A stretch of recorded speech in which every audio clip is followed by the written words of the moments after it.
I chose to do my presentation over feline leukemia virus, or FeLV, you might have heard it called.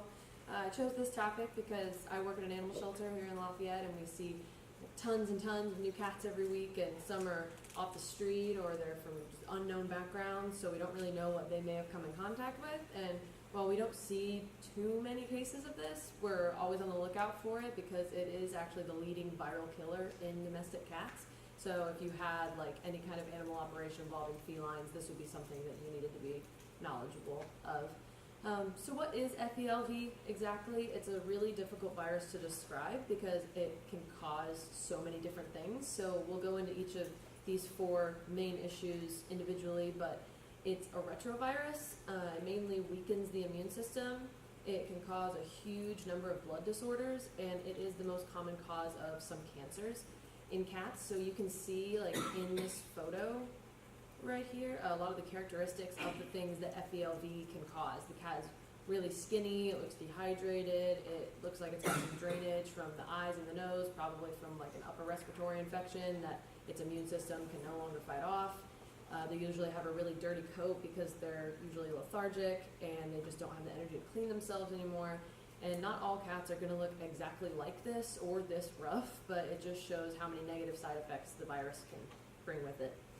So going into that first point, FeLV is a retrovirus, which tells us really all we need to know about how it does what it does to the body and how it operates. It basically uses RNA as its genetic material, and after it infects a cell, it uses an enzyme called reverse transcriptase to convert its own RNA into DNA. And then it integrates that viral DNA that just created in with the host's DNA, which is what allows the retrovirus to replicate so quickly. An example of this would be HIV. HIV is a retrovirus, so it operates in this exact same way. And similarly here, there is no cure yet for FeLV. One of the main things that FeLV does, and it does do this to all cats that are infected with it, is it weakens the immune system. And so basically it just makes the cat very, very vulnerable to other diseases. Once it enters the bloodstream is when it starts to multiply. As soon as it enters the bloodstream, it will start to grow and multiply. And if the cat's immune system can't fight it off before the virus reaches the bone marrow, which is where a lot of the body's immune cells are produced, the cat will become infected with the virus. So as the immune system gradually weakens, the cat is going to be more and more susceptible to infections ranging from things like the flu and like gingivitis to like toxoplasmosis. It's also more susceptible to lymphomas, abortions in pregnant mothers, and especially anemia is a big one. So that was another big problem with FeLV. It can cause really serious anemia. The virus, as I mentioned earlier, attacks the bone marrow, which causes a huge decrease in red blood cells. Not all cats with FeLV will have this problem. In fact, most of them won't. But when they do, it's very progressive and it's really, really hard to treat. It's usually characterized by extreme lethargy and loss of appetite. And then the last big part of what FeLV does is that it causes cancerous tumors in about 20 to 30% of infected cats, so you'll see it quite often.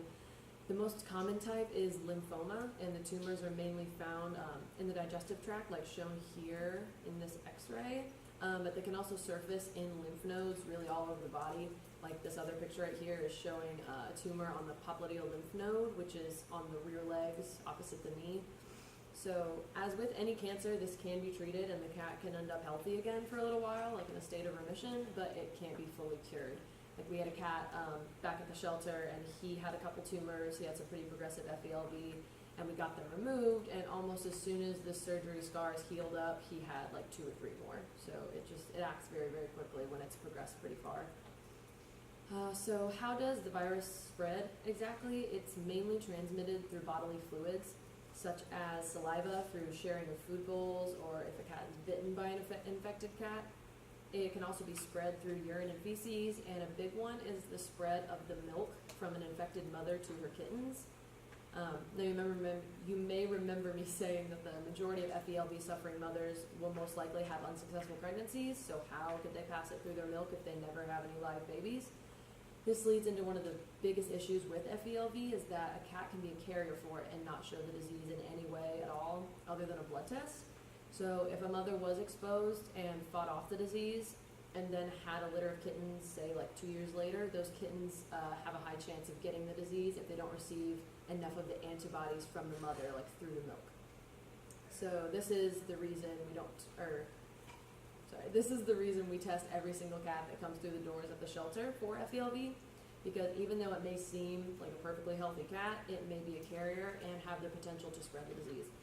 If a cat does test positive, we typically house it away from other cats and advise any possible adopters that want to take the cat home that the cat has to be indoor cat only, so as not to risk the chance of it encountering any stray cats and spreading it, and it must be a single cat home. We also do these tests because a cat could have also been infected and not actually become ill until up to like 5 years later. It has a really long incubation period, and it has a very long period before it starts attacking the body, making it even more difficult to deal with.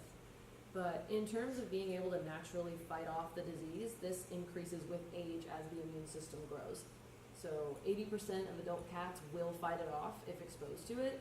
However, kittens under 4 months of age have a very little chance of being able to resist the infection. Their immune systems aren't fully developed yet.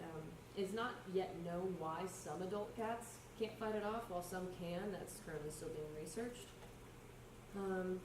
In regards to treatment for FeLV, as I've said before, there is no known cure, but there is treatment for the diseases it causes. For example, tumors can be surgically removed, or they can be treated with cytotoxic drugs, and hopefully this will get the cat into a state of remission. You can treat the anemia with some steroids and doxycycline if it arises, but this has kind of had varied success. It's not really guaranteed. And then any infections like an upper respiratory or an eye infection should be treated with the specific antibiotic or medication for that. None of these are going to keep the cat healthy permanently, but they can certainly give the cat a more comfortable life. Like a cat can live with FeLV. Some veterinarians do recommend immune, appetite, and red blood cell stimulators just to combat the disease as much as possible and give the cat a better quality of life. Prevention for FeLV, the good thing is there is a vaccine available and it is pretty effective. However, it's not recommended for cats that are strictly indoor cats because they have a very little risk of exposure anyway, as it is. What is really good about the virus as well is that it cannot live outside of a cat's body for very long.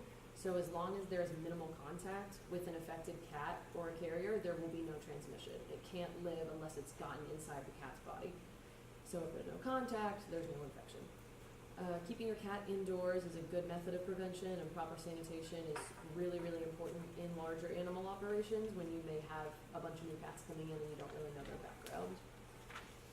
Those are where I got my information. Excellent. I was going to give her the 1 minute signal, but I saw that she was near the end of her page, so I thought, okay, she's got it close to it. Is the test a SNAP test? Yeah, SNAP test will usually test for that, and FID is the feline immunodeficiency disorder. So